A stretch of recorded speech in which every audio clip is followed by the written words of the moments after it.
Hikayat Panji Semirang.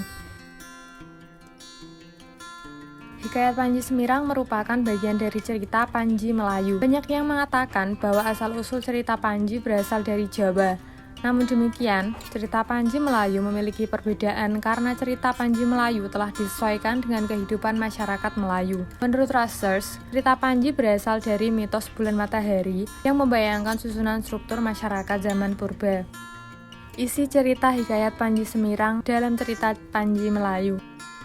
Diceritakan 4 dewa turun dari kayangan dan masing-masing tinggal di 4 kerajaan.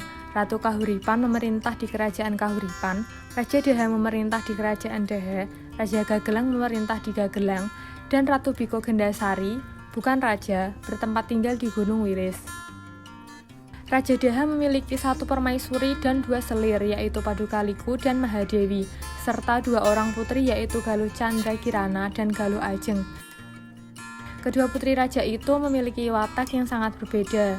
Galuh Candra Kirana dengan sifat baik hati, sedangkan Galuh Ajeng bersifat buruk dengan selalu iri hati terhadap kakaknya, Galuh Candra Kirana.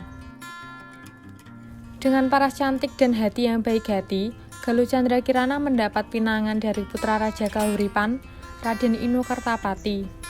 Galuh Ajeng lagi-lagi iri kepada kakaknya. Begitu juga dengan ibu Galuh Ajeng, Padukaliku, juga tidak suka melihat Candra Kirana mendapat pinangan dari kerajaan Kahuripan. Padukaliku kemudian berlaku jahat dengan meracuni permaisuri dan melakukan guna-guna kepada raja, sehingga segala keinginan Padukaliku dituruti oleh raja. Suatu hari, Raden Inu Kertapati mengirimkan boneka pada 2 putri kerajaan Daha. Kedua boneka itu terdiri atas boneka kencana perak yang dibungkus kain sutra dan boneka emas yang dibungkus kain buruk. Galuh Ajeng yang memilih terlebih dahulu langsung memilih boneka yang dibungkus kain sutra, dan Galuh Candra Kirana memilih boneka yang dibungkus dengan kain usang. Setelah mengetahui Candra Kirana mendapatkan boneka emas, Galuh Ajeng tidak terima dan meminta boneka tersebut. Galuh Candra Kirana enggan memberikan boneka itu. Hal ini membuat Raja Daha marah pada putri sulungnya itu, dan ia memotong rambut Galuh Candra Kirana. Sakit hati dengan perlakuan ayahnya, Galuh Candra Kirana pergi meninggalkan istana bersama para dayangnya. Galuh Candra Kirana berhenti di tengah hutan antara kerajaan Daha dan Kahuripan. Di sana ia membangun sebuah kerajaan kecil dan menjadi raja. Galuh Candra Kirana dan dayang-dayangnya menyamar sebagai laki-laki. Galuh Candra Kirana mengubah identitasnya sebagai Panji Semirang Asmara Rupa. Panji Semirang dan kelompoknya berhasil membangun kerajaannya dan mendapatkan pengikut dari orang-orang Kahuripan. Pada malam hari, ia akan kembali menjadi Galuh Candra Kirana dan mengingat kesedihan, kerinduan, juga kebenciannya terhadap peristiwa yang lalu. Panji Semirang berhasil mengalahkan kerajaan Mentawan bahkan sebelum memulai peperangan. Hal ini karena Raja Mentawan mendengar kesaktian Panji Semirang. Selain itu, Raja Mentawan juga tidak menginginkan rakyatnya menderita karena peperangan. Melihat kegagahan Panji Semirang, Putri Mentawan jatuh cinta, tetapi Panji Semirang tidak menanggapinya. Suatu hari, ia mendengar kabar bahwa utusan Kahuripan akan meminang Galuh Candra Kirana ke Daha. Harta benda pinangan yang dibawa utusan Kahuripan dan seluruh anak buahnya dirampas oleh Panji Semirang. Dengan cepat berita mengenai hal itu sampai ke Kahuripan. Inu Kertapati bertolak ke daerah kekuasaan Panji Semirang akan merebut kembali hartanya yang dirampas. Peperangan hampir saja terjadi karena pada saat itu Inu Kertapati tidak mengenali Galuh Candra Kirana sebagai Panji Semirang.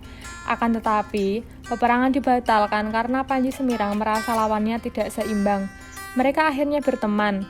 Dalam pertemuan itu, Inu Kertapati merasa curiga pada Panji Semirang, tapi tidak tahu atas dasar apa kecurigaannya. Panji Semirang akhirnya mengembalikan harta rampasannya kepada Inu Kertapati.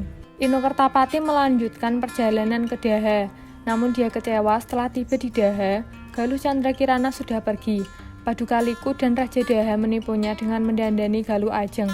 Maka terjadilah pertunangan Inu Kertapati dan Galuh Ajeng. Setelah pertunangan, Inu Kertapati meninggalkan Galuh Ajeng dan terus mengingat Panji Semirang. Ia lalu menyadari bahwa Panji Semirang adalah Galuh Candra Kirana. Raden Inu Kertapati lalu kembali ke Mentawan, namun Galuh Candra Kirana telah pergi ke Gunung Wilis. Galuh Candra Kirana merasa sedih karena Inu Kertapati akan menikah dengan Galuh Ajeng. Inu Kertapati mencari Galuh Candra Kirana dan meninggalkan Galuh Ajeng. Karena ditinggal Inu Kertapati, Galuh Ajeng menjadi kehilangan akal. Pengembaraan Inokertapati mencari Panji Semirang dilakukan ke beberapa tempat. Dalam pengembaraan itu, ia menyamar menjadi Raden Panji Jayangkusuma. Dalam perjalanannya, ia menaklukkan kerajaan Sedayu. Inokertapati mengawini putri Sedayu, Galuh Nawang Candra. Lalu putri itu diajak mengembara mencari Galuh Candra Kirana. Dalam perjalanan selanjutnya, Inokertapati menaklukkan Raja Jagaraya. Setelah itu, ia mencari kembali kekasihnya. Ia sampai di Gagelang dan bersahabat dengan raja di tempat itu. Bahkan, ia menikah dengan putri di situ dan diangkatlah Inokertapati menjadi anak Raja Gagelang. Pada suatu hari, Panji Semirang sudah sampai di Gunung Wilis bertemu dengan Biku Gendasari, bibinya. Di situ mereka membuka samaran dan kembali menjadi perempuan. Namun, rasa rindunya pada Inokertapati tidak dapat ditahannya. Ia selalu bersedih hati. Melihat nasib kemenakannya itu, Biku Gendasari tidak tega. Ia menyarankan agar Galuh Candra Kirana menyamar menjadi pemain gambuh. Dalam perjalanan, ia manggung di pasar dan penontonnya sangat banyak. Berita itu sampai ke telinga Raja Gagelang dan Inokertapati. Para pemain gambuh itu dipanggil bermain di istana. Saat itu, Inokertapati kembali berteman dengan pemain gambuh yang sebenarnya adalah Galuh Candra Kirana. Inokertapati kembali curiga dengan penyamaran Galuh Candra Kirana. Saat malam tiba, ia mengintip segala gerak-gerik pemain gambuh itu. Tidak lama kemudian, pemain gambuh itu membuka samarannya, mengambil boneka kesenangannya, dan menina-bobokkannya. Pada saat itu juga, Inokertapati tidak tahan lagi menahan rindunya. Ia langsung memeluk kekasihnya itu. Galuh Candra Kirana mengelak tidak mau, karena Inokertapati milik Galuh Ajeng. Inokertapati menjelaskan bahwa ia sudah menceraikan Galuh Ajeng. Inokertapati dan Galuh Candra Kirana kemudian bersatu dan kembali ke Kahuripan. Galuh Candra Kirana tidak mau kembali ke Daha karena masih sakit hati. Mereka berdua diangkat menjadi raja dan permaisuri Kahuripan. Raja Daha menyesali perbuatannya dan meminta maaf pada Galuh Candra Kirana. Padukaliku sudah tidak dipedulikan oleh raja.